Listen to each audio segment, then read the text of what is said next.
All right, howdy, folks. This is a little quick update about Revival, a Dungeons & Dragons Real Play podcast. Gonna give you a quick rundown.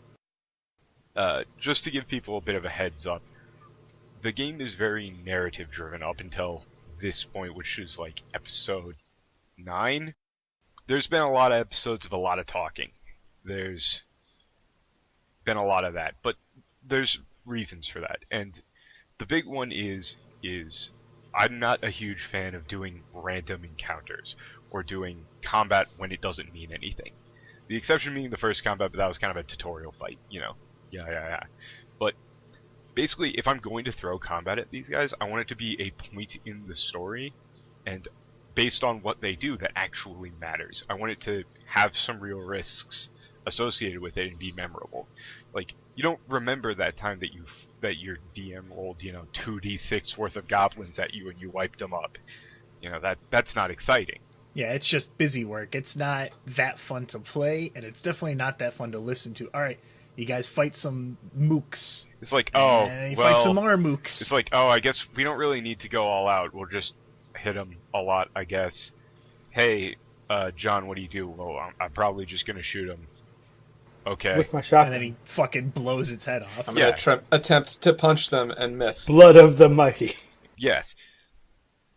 But, so as a result, we're mostly, doing combat when it makes sense. Also, we're not fudging anything. There's a very good chance of people going down. Like, there's even the risk of people dying, things like that. Yeah, and we ain't fudging shit. Yeah, fudging numbers seems very counterintuitive to a D&D podcast because, if there's something so important to your game that rolling a die could totally be like, oh, well, no, we can't take that anymore because you failed this perception check. Then you or don't whatever. Make them roll that, which is exactly why there's been a lot of talking and narrative stuff, because you guys have been playing the game in a way that, if I just made you roll for a lot of the things that you did, it wouldn't really make much sense. Like, the things that you did in character made enough sense and were smart enough that requiring an arbitrary roll for them, let's force you to do a little perception check there just to make sure that you figured that out. It's kind of lame. I want to reward creativity. And a lot of the fun in Dungeons and Dragons comes from, all right, let's do this first combat. Oh, I fucked this one up real bad, and then you're doing something, you fuck up real big. The repercussions of that and having to work together to fix all your fuck-ups. That's really fun. Yeah. I enjoy that. So if you're wondering, yes, we do get TPK'd in this episode. Spoilers. The characters, they're all dead. Starting from now. Our next episode will be actually us building Guy Humano. Changeling Sorcerer Extreme. But, so yes. He's a human wizard. He is. He's definitely a human. Stop making references to games that aren't on the podcast. You fuck. Hey guys, remember that one time Downer just got downed every combat? No one besides us knows of that game or any of the inside references. So yes, considering that this is a podcast, I'm gonna have to request politely. Well, not politely. Fuck you. Stop doing it. Or you can do that thing where we lose on. a healing surge for every reference. Oh God, please, no. No, the only exception is if anybody quotes Monty Python, they just die. You just die. Rocks fall. Patton had an aneurysm. Yeah. Sorry, it's over. Real sad. Anyway, I'm just going to quietly shove notes? away some of my notes that I've been taking. Yeah. Because I'm not going to need them anymore. So, also, the SRP. other thing is, we're playing pretty damn close to by the book. The only exceptions are we've got the house rules for skill challenges, and the skills that Elias trained in are slightly homebrewed because they didn't really make much sense. It's like, why the fuck can't monks train in nature? That's just dumb. I know Patton, the rules were all there. We couldn't find a way in the character builder to give him curative admixture. Oh yeah, even though we knew it was a thing. Mm-hmm. So okay, just get that, remove the other one, pretend you don't have it. We'll just use curative admixture. Yeah, and so this is a thing for another longer maybe mini series about building characters and stuff, but it was actually really interesting because Tad knew he wanted to play an artificer. He had a basic premise for the character, but we were looking around and we couldn't really find a race that fit, and we didn't want to just go, okay, we'll just give him this race and then fudge the numbers up around a bit. We wanted to, make something that fit. We were looking around, we found the Deva, which is, like, technically like an astral plane immortal race of like reincarnated blah blah blah. But then we saw that little fun racial ability. Lived 1,000 lives. Yeah, we saw that fun little racial ability. Well, okay, what I was going to say before was a lot of the reason that we actually haven't had that much combat is because it's a function of the characters that we all decided to build. Like, we could have built characters or a party that was more like, hey, we're going to go out looting and scavenging and, starting shit. But we all kind of built characters that are more interested in exploration. So it's not really been in our best interest to try and start shit all the time. Yeah, like, I've... Like, I had an idea for another character I could have rolled if someone else wanted to take, the artificer role to keep a balanced party. I had an idea for, like, a Minotaur, and he would have been, like, more of an aggressive character. But, Patton fits better into the party. I thought it would be funner to play him and all that, but... Yeah, like... Yeah, it's just how it rolled out. As it turns out, 3 out of 4 of the members of the party aren't orcs with shotguns, so people haven't been getting their faces blown off that much. That much. It only happened once or twice. Only a couple. But yeah. Anyway. Last time. On Dragon Ball Z. Fuck. Now we're gonna get sued. Lose a healing surge. We already got a copyright strike for Casey Jones in the first episode. It can only go down. Wait, did we really? Here. Yeah, we did. Fuckers. If only we could have seen this coming. It's a shame none of us said, I think this is going to happen before it happened. We didn't get it like a strike. It was just we can't monetize that episode. That's all. Yeah, that's all. That's literally all. Yeah, we're not going to jail, so... Some of us They're not going to extradite me from Japan. Well... You were a member of a podcast that used a chopped and screwed Casey Jones in it. You're going to fucking jail, dirtbag. You can't prove shit. Look at me, I'm too swole to be a nerd. Well, yeah, let's raid his apartment. Oh no. Oh no. It's even worse than we could have imagined. So anyway, we're on the train. You guys are not quite yet on a train. The last thing that occurred was that you guys met Casey. And I realized, after listening back on everything, I didn't exactly describe what he looked like other than his mask. So if you're imagining just a shirtless elf wearing no pants and a gas mask over half of his face, you're completely accurate. That's exactly what no. Casey has he's going for a pretty try-hard punk look. He's got some black combat boots, black skinny jeans, this brown beaten up hoodie, like with a bunch of various, colored patches in it, like it's just been torn up to shit and then re-sewn together, and a white V-neck shirt. Shit, you just described how I normally dress. So, Casey had just got done giving the first nickname to y'all, namely calling Elias Phantom. So, you guys are still standing in the station, talking to Casey. Go from there. This guy just gave you a nickname. How do you react? Well, I mean, of course, that's flattering and all. I'm sure it's a lovely nickname. I'm more interested in exactly, how did you come to see me floating, existing, being around? I believe you called this train, yes? Something like that? Yeah. That's my question to you. So, you were just coming through the portal and, your image or something, I don't know how that shit works. You showed up on the tracks. Well, I suppose there could be some sort of interference when I came through. Mana flux, field dampening caused by turbulence in the astral plane as it connects to this.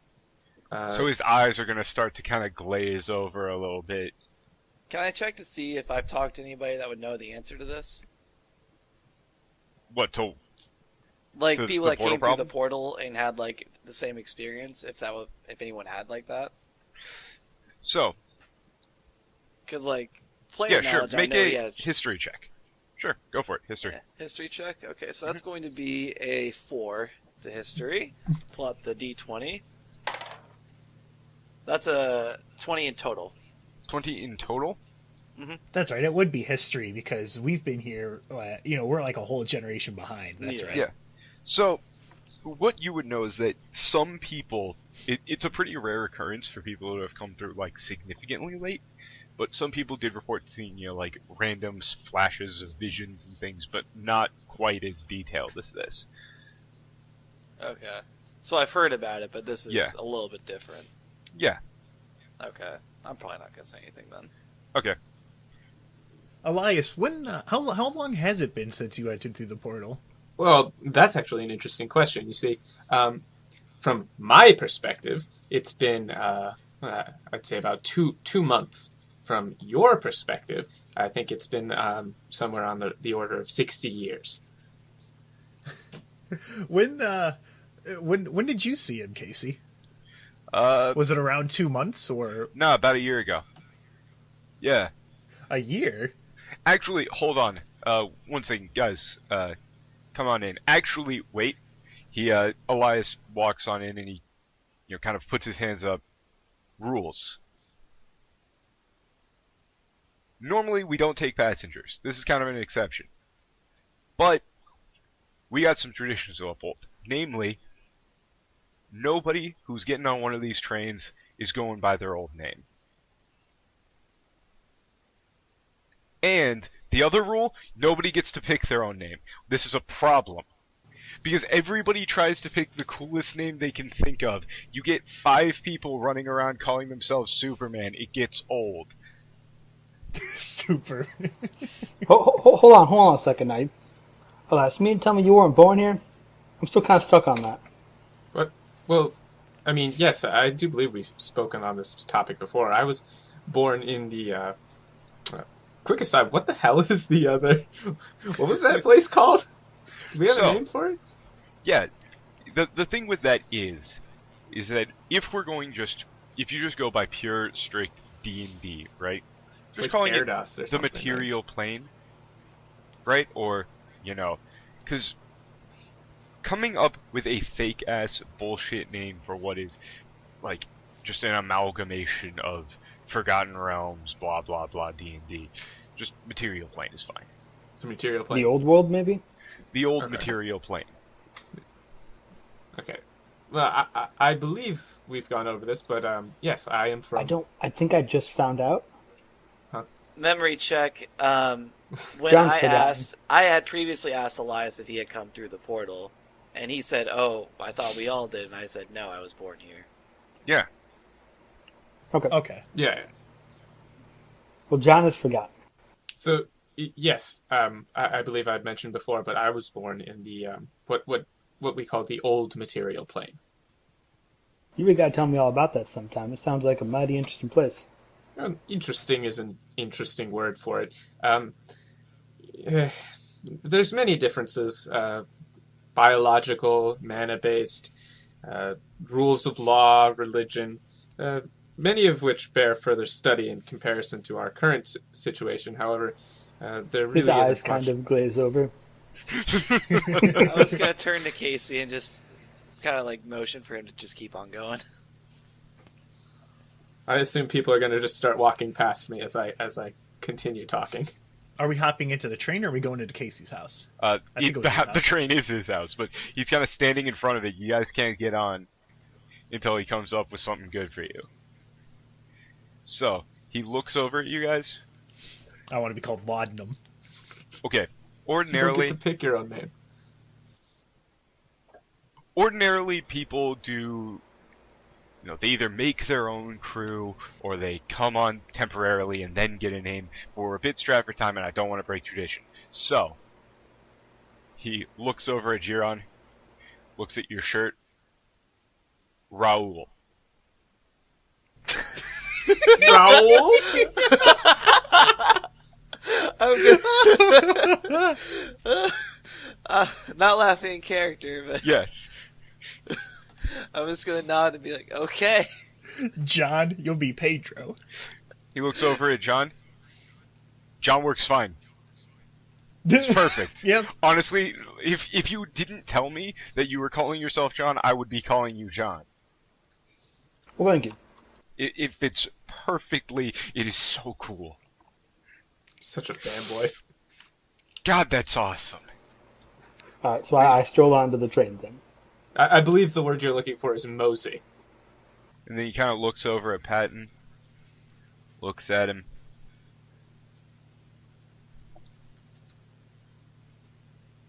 He's kind of staring at you. Man, this one's hard. I shout back, just call him Doc, that's what I do. Good enough. Doc. I'll take it. Yes, on the topic of doctors, I would like to point out that I am also actually a doctor, so I suppose Dr. Phantom would be acceptable. He looks over at you. No. Well, now that you've said it, we couldn't even pick it if we wanted to. Come on, No. man. Actually, so you were talking about, like, how we saw you, even though you weren't there, time frame. Huh. So you guys walk into this, into the first car there.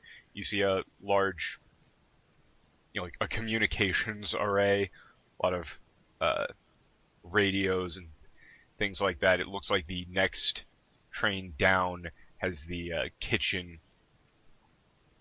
They're all fairly nice. Again, the walls are adorned with various posters of, like what Jeron would identify as like movie posters and things.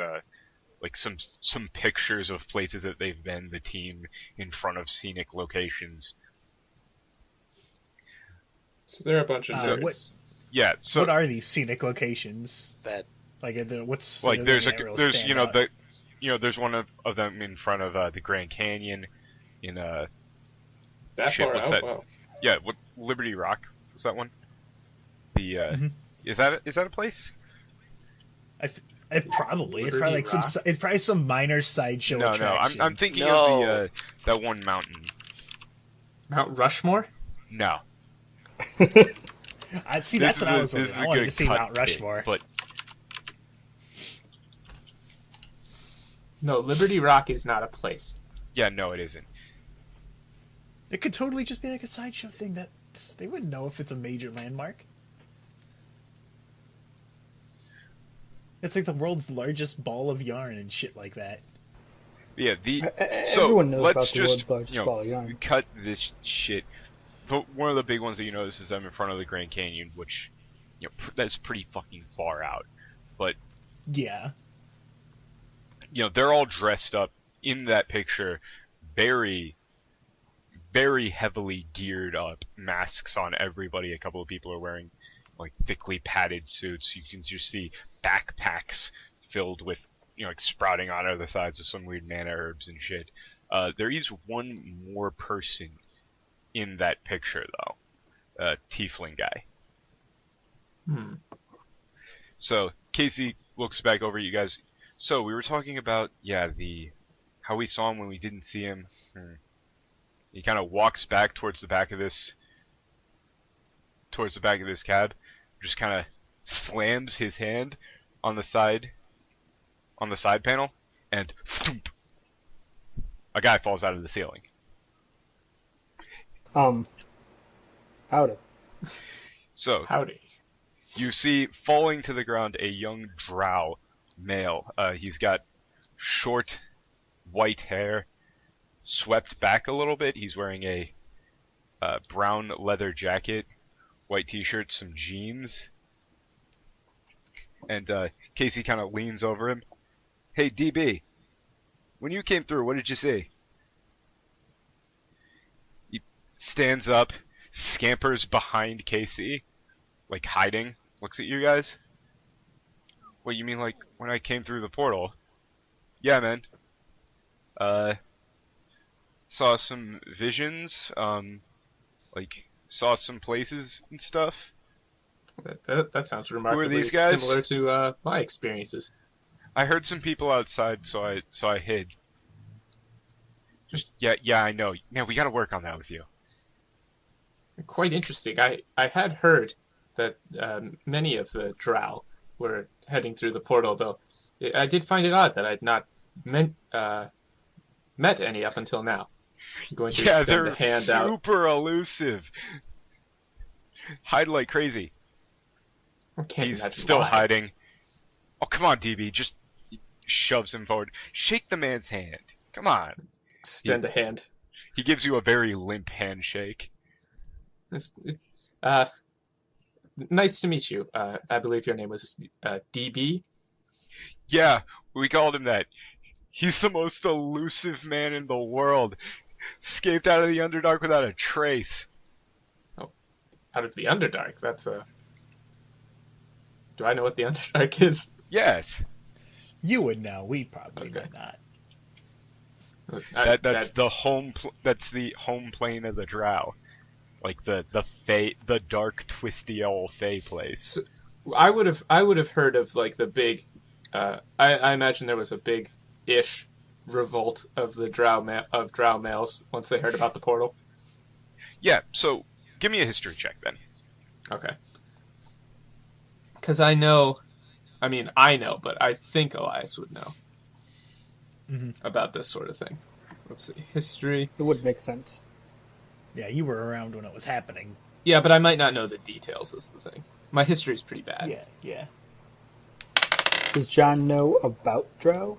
That's a 5 total. Because I'm 5 rolling. total? Yeah. Mm-hmm. I need better dice.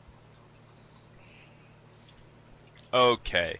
On a 5. Uh-huh. I can't roll.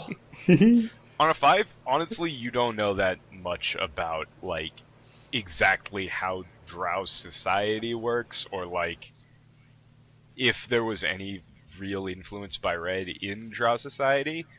From what you could remember, it seemed like he was mostly limited to stuff happening on the material plane. Well, wasn't there? It would have been a big-ish thing, big enough for me to have heard about, like a whole bunch of Drow going through the portal, though, right? Yeah, if you had heard about them, which not really. Like, Okay. you heard that there were rumors and whispers that some amount of Drow were attempting to go through, but there's always rumors and whispers about Drow. All right. Kind of their deal. I mean, it does seem rather odd meeting a Drow here. Though I suppose if you had escaped from the Underdark, that must not have been a very pleasant experience for you. Yeah, no, I got through right as it was closing up, which I think from some of the people that I was talking to there is why I got delayed. I think people who went through late or who got affected in some way when they were going through got delayed. But you haven't seen any other Drow, have you, right? No. Sort of...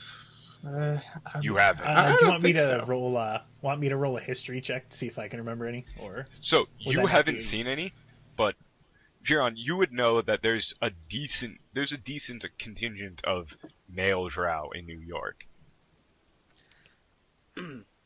Yes, Like- there's a little, like, I know it's like kind of punny here, but a little underworld of Drow that kind of like to stay hidden like this guy does, lest any of their females show up to claim them. I don't think any of them came through though. Yeah, that's what they want you to think. They're just biding their time. Yeah, that's why they stay hidden, pretty much.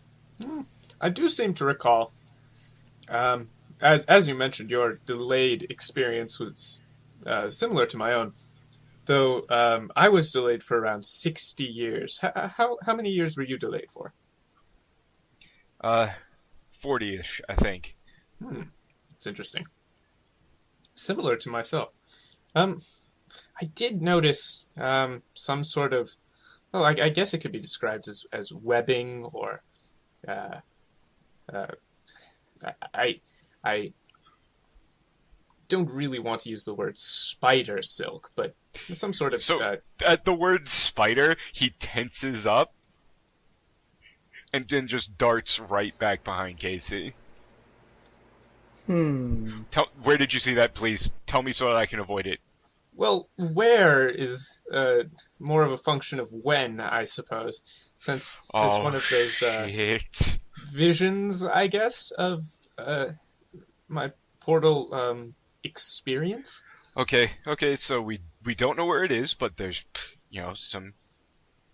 Okay. Well, I wouldn't jump to any conclusions. I mean, I'd obviously need to take samples to see if it's consistent with drow biology. The odds are it's probably not. No. That's a misconception. Drow aren't spiders. They're devout to Lolth. This domain includes spiders. That's one of the things that I really like about this place. There's a lot fewer spiders. You get beaten a lot less. You'd be surprised. My initial estimates and observations have concluded that the spiders in this on the rock are actually rather reclusive. They're found often in little nooks and crannies. You'd be surprised at all the places that they can get into. I don't think you're helping too much. No, Patton's gonna chime in. You know that you eat about 5 to 12 spiders in your sleep every single year. Only 5 to 12? That's nothing. When we were in the Underdark, that was... I would kill a man to only eat 5 or 12 spiders. You see? This place is great. You see? It's not all bad. The spiders here are quite skittish. I'm sure you've noticed. Yeah, they also aren't the size of this train, which is very nice. Yeah, Casey was nice enough to let me on here and keep me hidden from the from the people who are probably looking for me. Who The people exactly that are looking for would you? be looking for a male drow? He kind of looks at you like you're Female drow. stupid. I see my sarcasm is wasted on you. My owner. And he makes some air quotation marks. But now that I'm here, they don't know shit. Yes, well, it's a pleasure to meet your acquaintance, Mr. DB. Yeah. If you'll excuse me, Casey, I'm gonna go back up there. I was originally just going to hide, but then it became pretty comfy. No, DB. Yeah? You can call me Raoul, but I need to talk to you in private. It's a Why? little thing I'm doing. It's a TV show. Casey? We won't. Casey? Pat him down for spiders. See, Casey, you trust me. Make sure he doesn't have any spiders on him. I'll just put my arms out and I don't know if Casey wants to pat me down. No. He can, but I'm definitely spider Casey is free. going to walk over to you half-heartedly, like a parent lifting up the bed sheets, going, "See, there's no monsters under your bed." Kind of motions to you, come on, he's clean. Okay, all right, sure. Yeah. All right. That seems fine. Just make sure that you mask my voice or cut out if you take any pictures, change my face or block it out. Don't worry. You're not imagining even using your those- real name anyway, so. Those police things where they have someone interview, except a drow is Yeah. already black. Oh yeah. So for anybody who's like, what the fuck is a drow? They're dark elves, literally. They've got dark, purplish black skin and white hair. This guy's got also green, very, very glowy green eyes. They're skittish little buggers. Yeah, so he looks back at you. Yeah, we'll do that later. For now, and he jumps back up, grabs onto the entrance to that little cubbyhole, and scurries back into the ceiling. Just swooses right in. Yeah. Watch me swoosh right in. So, That was the entire crew. All right. That's all of them now. Yeah, introducing DB to people is a bit of an ordeal usually. Everybody has spiders on them, everybody's an agent of Wolf, everybody's out to get him, and you just hear from the ceiling, they are... That's Yes! a thrilling escape, Yes! Casey. A thrilling escape, a fugitive on the run. I can use that. No, yeah, dude, it's sick. Why do you think we named him DB? Oh, fuck, it's DB Cooper. Did Jerry know Okay, why come you on, called guys. him DB? I'm okay. Elias doesn't get this because he's Elias. Obviously, I don't, but I just got it. Come on. So, I this don't- actually does bring up a thing. Jeron would know about that, but Casey is talking to you guys with using all of these references and stuff that you guys probably don't know, but he's just acting like you do. Mm-hmm. Like, Well, yeah, it's like when people talk about their favorite movie, like you've seen it. right. He's that sort of dude. Alright. We're probably gonna set off tomorrow. We still gotta, load your car on and all of that shit. Oh, cool. You mentioned... While we're waiting, actually, you guys want to take a look around the place? Around Sure. the You train. mentioned Sure. you mentioned you could use my help with some injured people around here. Actually, yeah. Here, come on. And he hops off the train. Let's go sightseeing for a little bit. I'll I'll grab onto my medical bag and follow him out. Or doctor's bag, whatever you want to call it. I guess So, yeah, he hops out onto the platform again. You see several other trains in this same staging area. He's just walking around, waving at people. Things like that. You guys do eventually enter into what looks like the remnants of an old ticket station, right? Mhm. And the... Mhm. the main staging area there. You see various little small stands of people hawking different types of foods, as well as a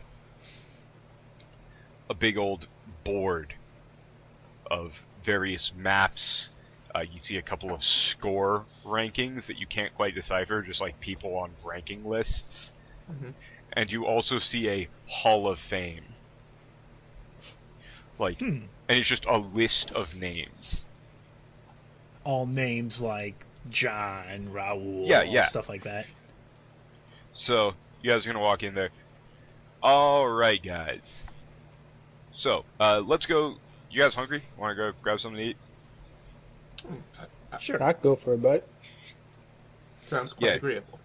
Here, what sounds good right about now? Wait, what have you guys mostly been eating? Trail rations, like jerky and shit?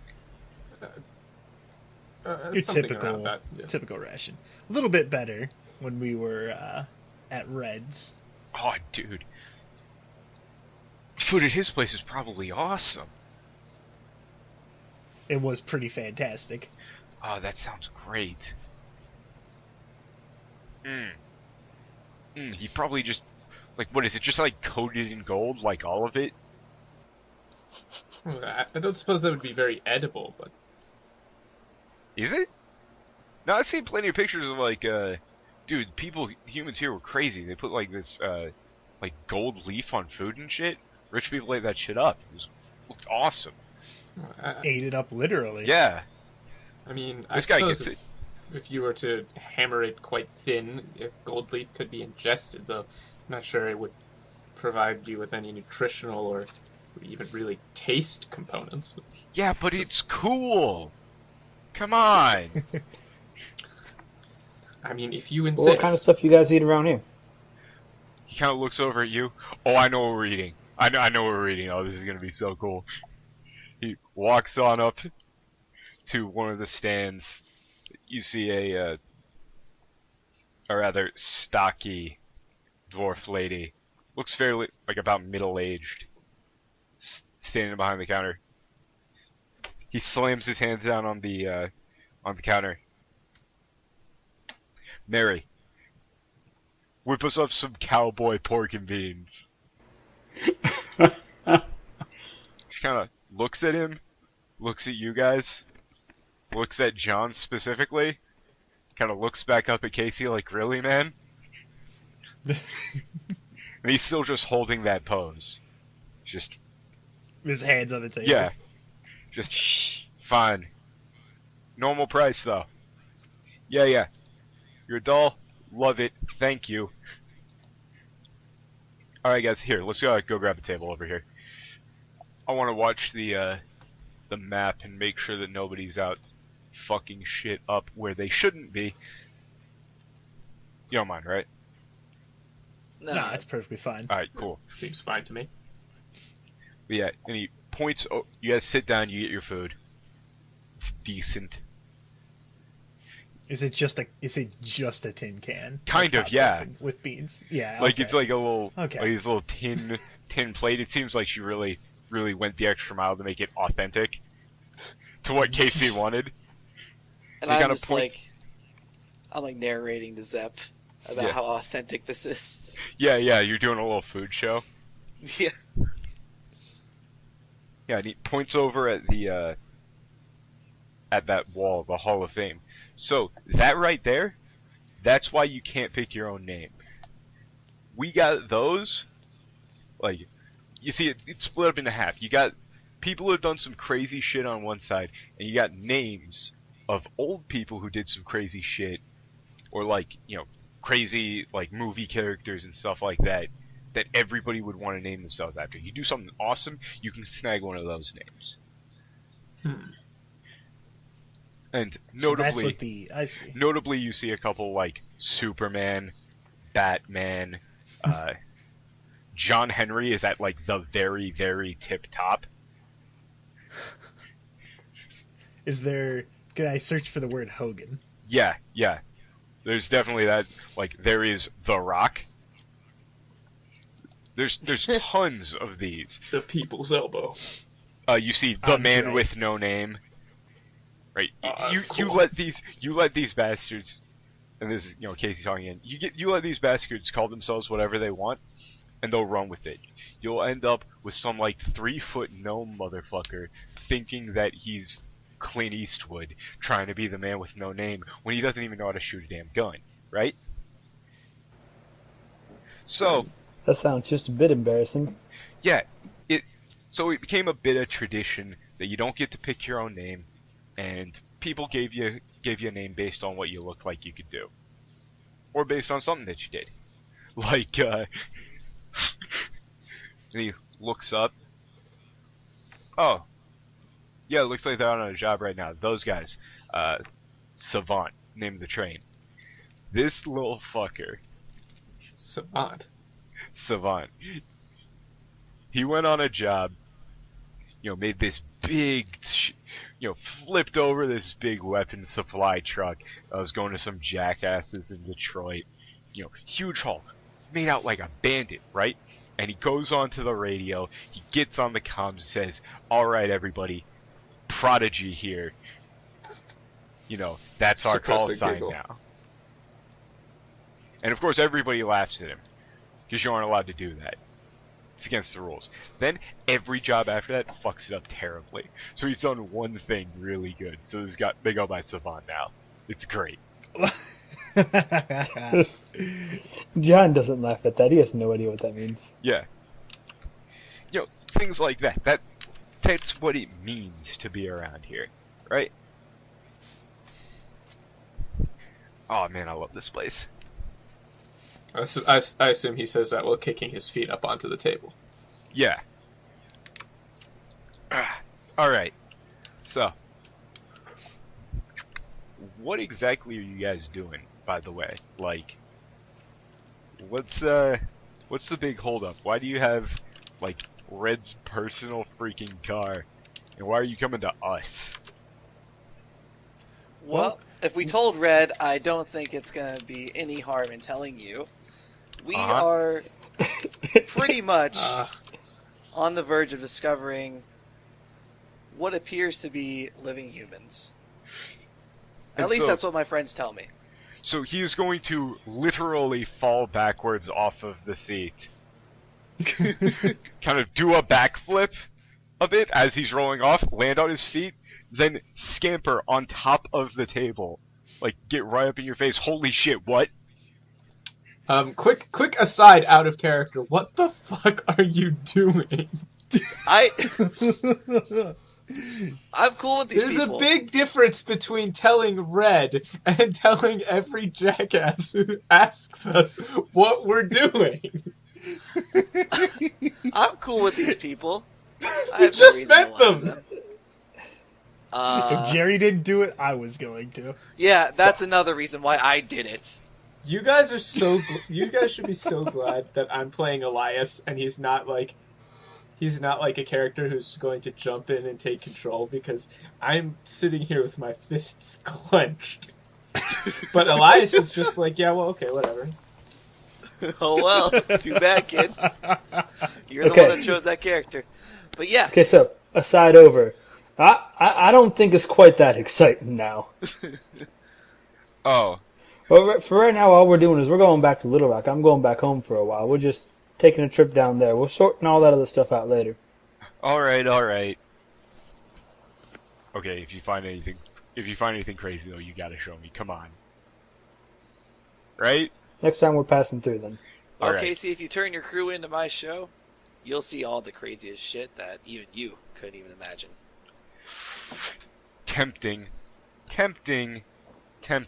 Look, while you're on the train, you can film, of course, because, you know, it's kind of sick. I dig it. I dig the whole thing you're going for here, Raul. I like it. I get the feeling you're about to let me down easy here, Casey. Nah. But what I'm saying is, though, is that if you're thinking that you're running the show while you're on my train, that ain't the case, right? Got it? Yeah, completely understandable. Alright, good. But, yeah, but from what Peter was telling me, you guys were saying that, didn't you said something about, weren't you saying something about running into, like, Michael? Too? Yeah, we ran into Michael, and we believe he's headed back to Little Rock, Yeah. but we're headed down there, and we were move the car onto the train, much more efficient, much more I wouldn't say Alright. secretive, but it stands out less. You get the whole deal. Alright, I get it. A cowboy and his ragtag group of compatriots are on a bounty hunt. This is awesome. You guys finish eating. We'll walk back over. He leads you back. Honestly, as far as, like, main facilities, we don't really have them. There's more or less just, like, places that people hang out. Like, I mean, all throughout Pittsburgh, there's random buildings and shit that different people have claimed as theirs. But we're on the move too much to do that ourselves. So, you're looking at home. He gestures over to the train. Yeah, third car back is going to be the sleeping quarters. Shit, we don't have enough beds right now. Fuck. We can convert one of the other cargo containers that we're not using right now into a new bedroom. We mean to do that anyway, I think. You know, wherever you set me up with, I've slept on worse. You wouldn't happen to have any facilities suitable for biological research or examination, would you? Wait, are you asking where the bathroom is? No. What? You know, sort of a place where one could do research, examine. I don't think you can find anything like that here. I think what the good doctor here is trying to say, Casey, I'll put it into our language. wait. The most boring place you can imagine. Oh, okay. Yeah, I mean, you could just use one of the cargo containers you're not using for that sort of shit, man. So I take it you have no equipment then. I mean, well, we got like Belle's got her. Hey Belle, what do you call it? That place where you hang out and do weird shit? And you kind of hear back from one of the cars back. You mean my cursed laboratory? Yeah, that. She might help you out if you ask her. A laboratory sounds interesting. Yeah, she usually doesn't let people in there at all, though. She usually says shit about turning people into frogs if they do it. I don't know if she actually can. I'm sure I'm more than qualified to use her equipment. Hey man, Yeah. she turns you into a frog. I've heard stories. I don't know if I test that. Worth a shot. Anyway, so you guys all get on into the train. It's a pretty cozy arrangement. There's two separate, there's two cars set up for sleeping arrangements, kind of divided by a main living room section. The third car back is the women's sleeping quarters. You see, like Belle has her own bed, and Molly does as well. And then in the middle, there's a nice living room section with like a couch set up, a couple of nice tables, and a TV. Is there anything on the TV? Not- Like, is it plugged in, or Yeah, is there it's- like a VHS on it? Yeah, it's plugged in. It doesn't have anything playing on it right now, as Casey's just leading you around. And then I'll make a note of that, because that's pretty rare to see a TV that might potentially still be working. it's not. Damn it.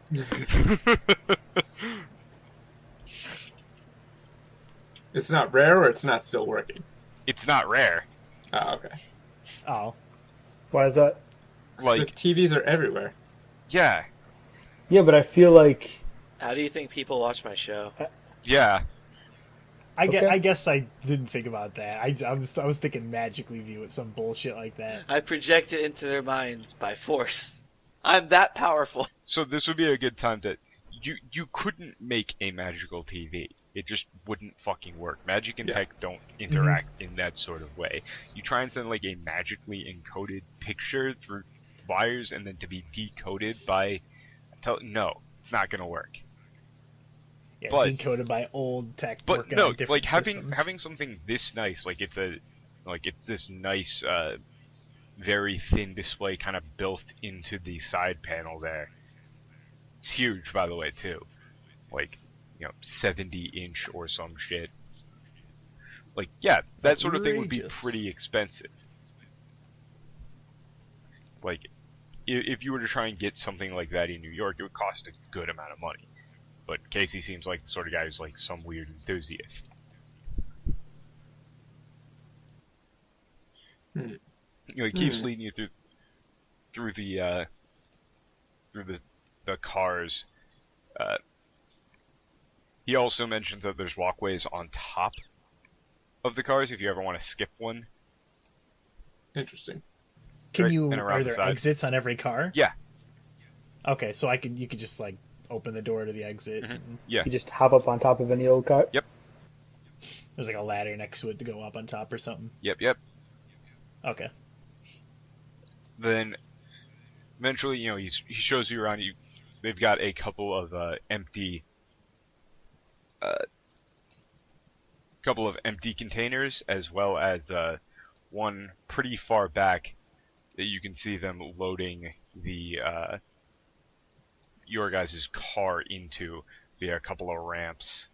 That appears to be what Molly and Tony have been doing this whole time.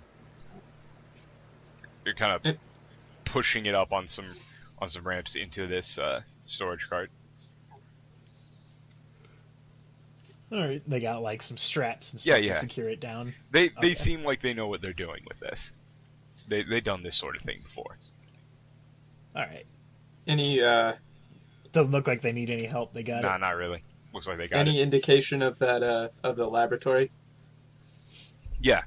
the laboratory is pretty far back. It's actually in the middle of a couple of unused containers. Oh, okay. Right? Like, she's got it hidden. I guess I'm gonna knock on the door and see if there's... If I can examine what she's got in there. Yeah, I assume it's like locked off. Yeah. So, you go through a couple of these empty containers. Some of them you need to climb on the top of, since they're basically just, they don't have, like, doors into them. Yeah, they're like the ones that open from the sides. Yeah, a couple of them are empty, like, actual, like, passenger containers, it seems like, with the chairs stripped out that are being used as makeshift storage areas. One is, like, they've got an armory, they've got a makeshift medical facility in one.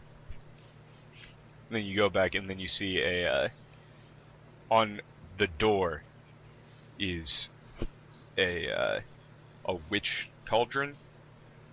Okay. With lab written in, like, drippy red ink, like, spray painted onto it. I'm already And a feeling little that this keep- is not going to be worth my And a time. little keep out sign hung on it. Mm-hmm. So you knock Can on it. I, Yeah, I'm gonna adjust my tie and give it a. I'll go knock. along with Elias All as right. well. Because I'm definitely there. I am definitely buying into all of Belle's magic expert stuff because that is all I've ever heard about her. So I'm recording as Yeah. we go in. Let me give it a So- knock. Knock. Yeah, knock on the door. She, like, peeks through the door a little bit, looks up. What business brings you to my realm? Yes, well, it seems as though we're going to be traveling together for the next couple of days or so. Yes, I know already. Yes, well, I've I happen defined it as such. I'm going to sort of hold back here because I do want to see this laboratory. Yes, well, I happen to be a doctor in the biological fields, so I was wondering if I could take a quick glance at your equipment to see if there's anything that we could perhaps work together on over the next couple of days in terms of biological manner research. I see. So you're a master in the field of biomancy, are you? Biomancy. Yes! All of these chuckles are in character. Well then. Wait, who are these? Like, why are they here too, though? Well, I heard you turn people into frogs. I think Elias would make a fine frog. I'm going to elbow John in the ribs. So she kind of gives, like, a proud, smug smile, looks up at you. Yes, you would be right to fear that. Watch out. Watch out, Elias. I'm going to sort of... Watch your tongue, lest it happen. Yes, well, I am certainly interested in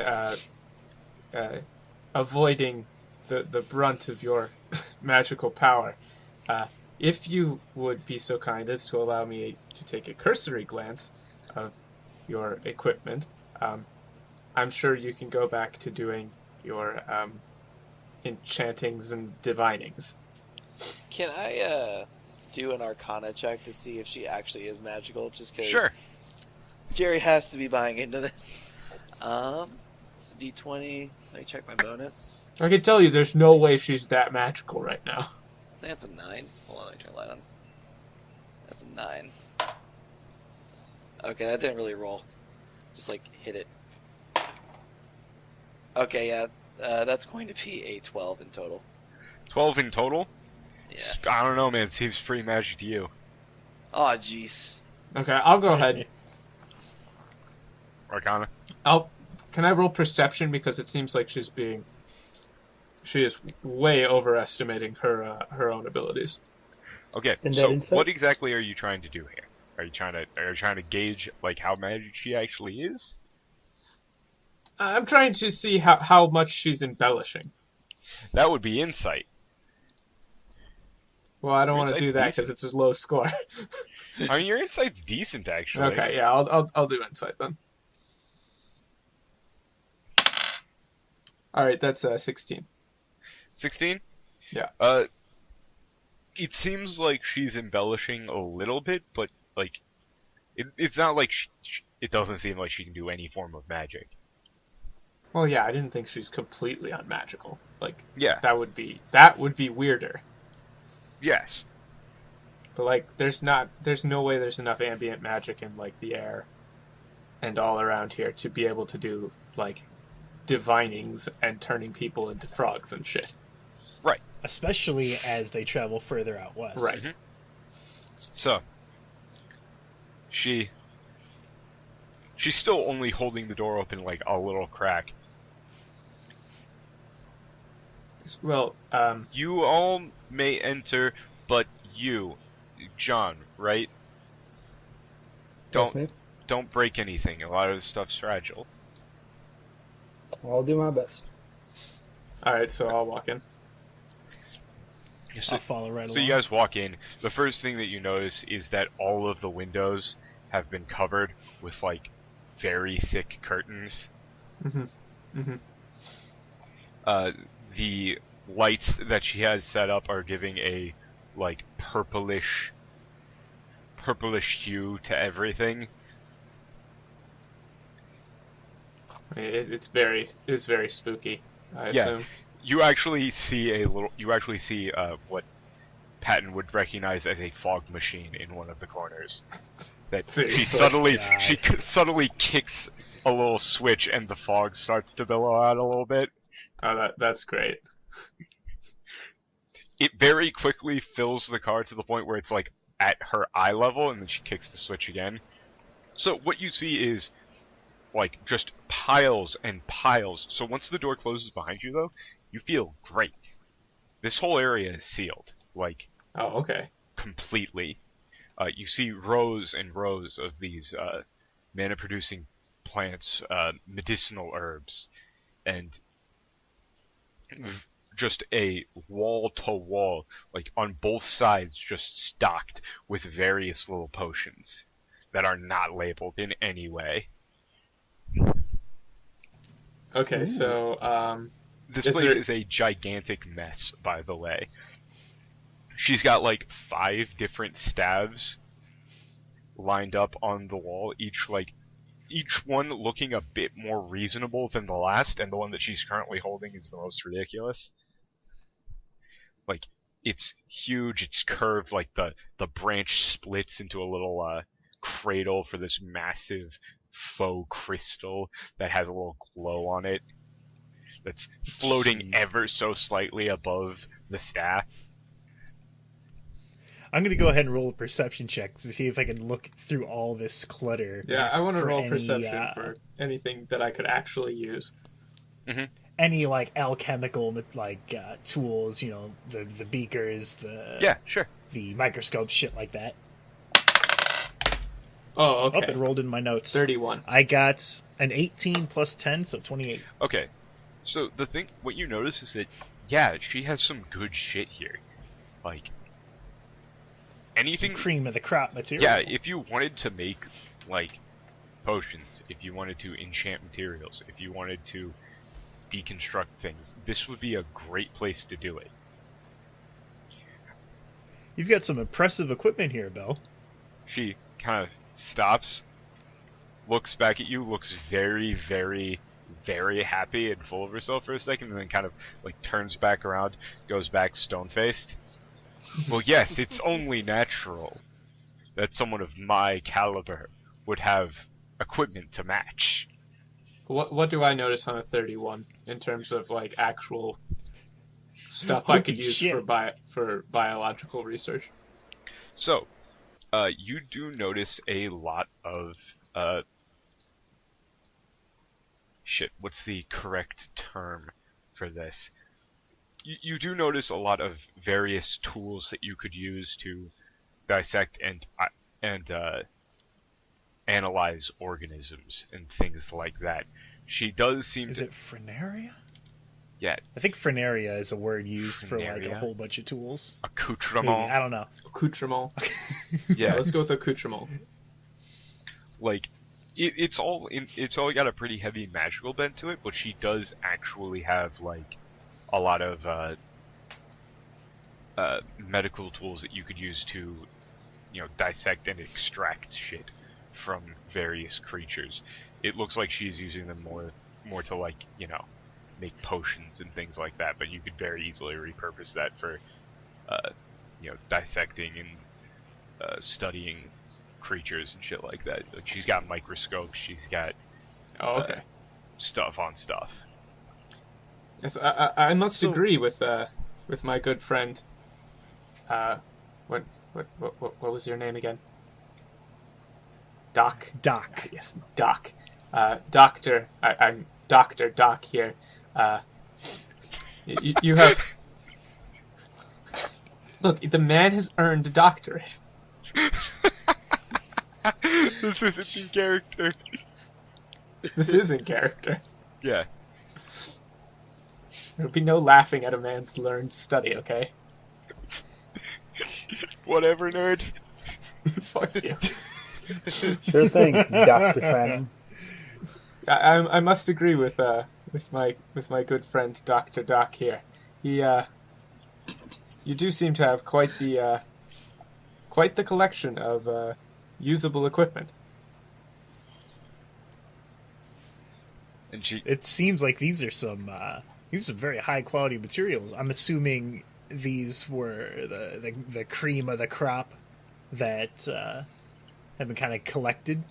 Yes. Whenever we go somewhere, and she seems to have slightly dropped the act.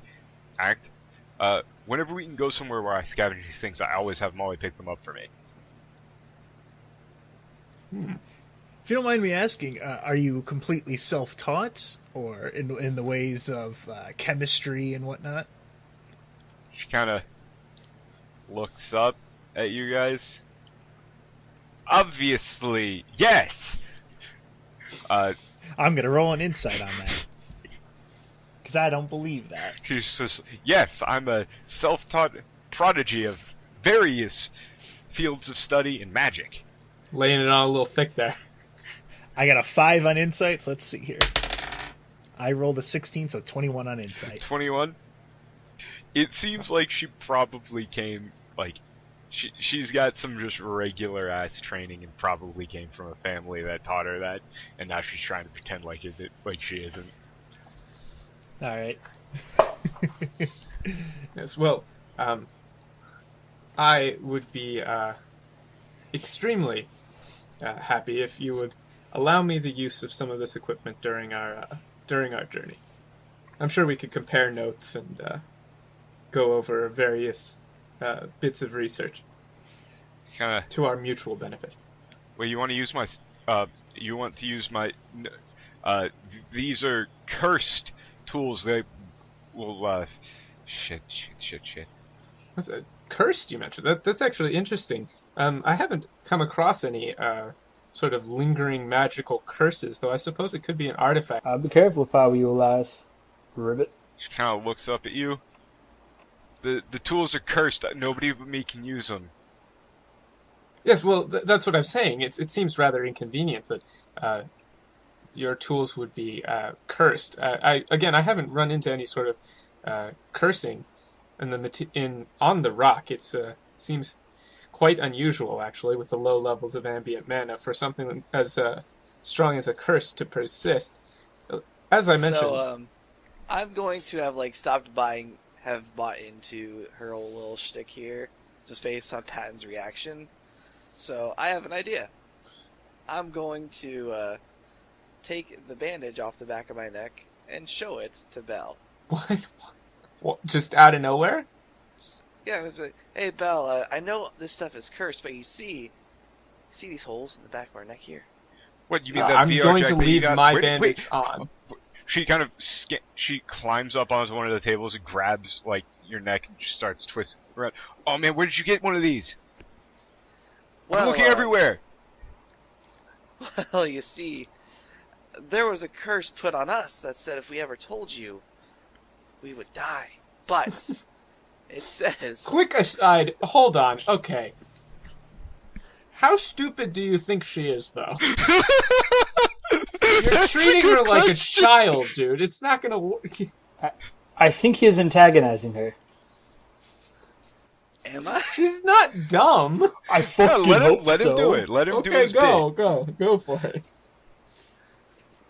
It said, and the curse said that we could divulge the secrets, but we would have to discover them ourselves first somehow. And What do you think? I'm stupid? Wait, yeah, a little bit. She's gonna kind of look down, kind of walk away. You guys don't even care about this stuff, do you? Just making fun of me like everybody else. No, not at all. I was making fun of you. Damn it. I'm gonna high five John.